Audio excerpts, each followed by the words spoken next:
All right, folks, prepping with Sarge here. We're going to do a short video today talking about the chanterelle mushroom. Stay with me now.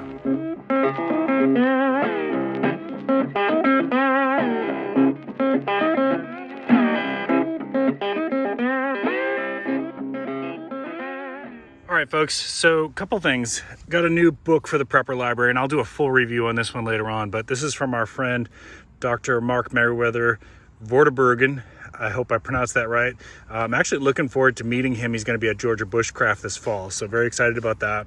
This is one that I added to my Prepper library. I have not gone all the way through it yet, but I wanted to just use this as an example because people are always asking me, what apps should I use for foraging? Well, I don't recommend apps. Actually, I recommend that you take classes with an experienced forager, and I recommend that you build a foraging library like this book here.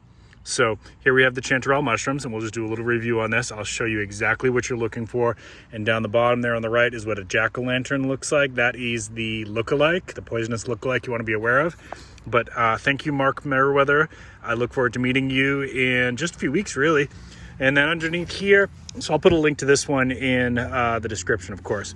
Underneath here, we, of course, have the Wazoo Survival Gear foraging bandana, which we're going to use today to forage some of these beautiful chanterelles.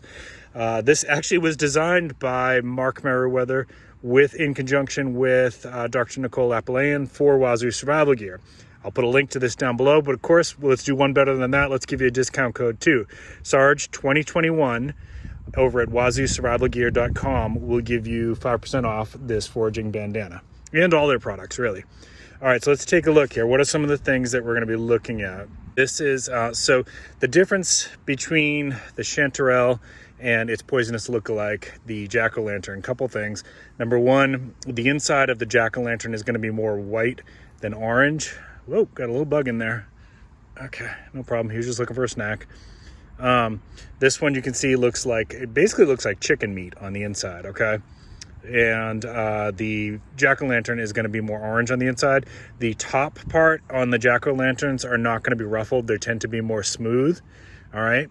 And the chanterelles grow directly out of the soil, which I'll show you here in just a second, whereas the jack-o'-lanterns, the poisonous lookalike, tend to grow out of decaying wood. Okay, so there's a couple other things you can do to check to make sure you got the right thing. So it should be like, the inside of a chanterelle should be like peelable string cheese, okay? And this one's a little bit old, but you get the idea. See how it just peels, all right?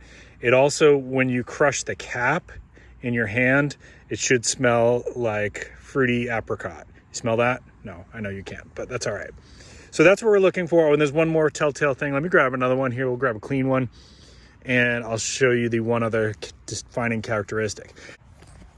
So we got a big one right here, and this is the Spyderco tenacious. I'll drop a link to that, of course, in the description below. So let's go ahead and cut this one here. And whoa, got some wasn't expecting to see that. Little slugs, snails. I think I'm just a little bit late here hiding underneath there. We'll let them go. But all right, see if the camera will pick this up now. See how it's got, like, these are called false gills. False gills. They are not true gills. So it looks more like a wrinkle, and they usually go about halfway down the stem, okay? The jack-o'-lantern has true gills, okay? All right, so let's grab this one here and grab a couple more. So these tend to bloom all over the South. You can find them usually midsummer. Now, these are really late this year, and I don't know why. Some kind of environmental factor. All right. They're a little bit dirty. I'll just kind of hit those with the mushroom brush afterwards. Yeah, they're pretty late this year. I really don't know what's going on with that. Pretty odd. But this is a patch that's been pretty good to me consistently over the years. And how do you want to use these? Well, after you clean them, you can dry them and use them later on in soups or casseroles, things like that. They have kind of like a spicy, fruity taste to them, right? And you can saute them in garlic butter, of course. Fantastic with steak. Kind of a delicacy. And they really do just kind of, you can pop them out of the ground if you want. I was just trying to get some of the dirt off there with it. All right, a couple more. I'll show you the whole batch when we're done.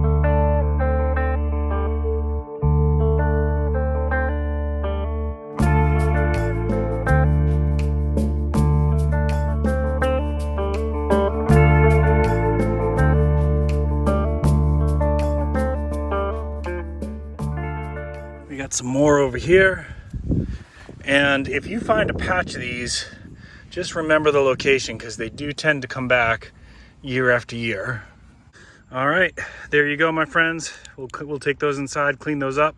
It'll be dinner time. If you have any questions, go ahead and drop them down below. Of course, I'll drop links to all of these products. You can check them out on my affiliate links. Really appreciate you. Keep planting your seeds, keep stacking your silver. This is Prepping with Sarge.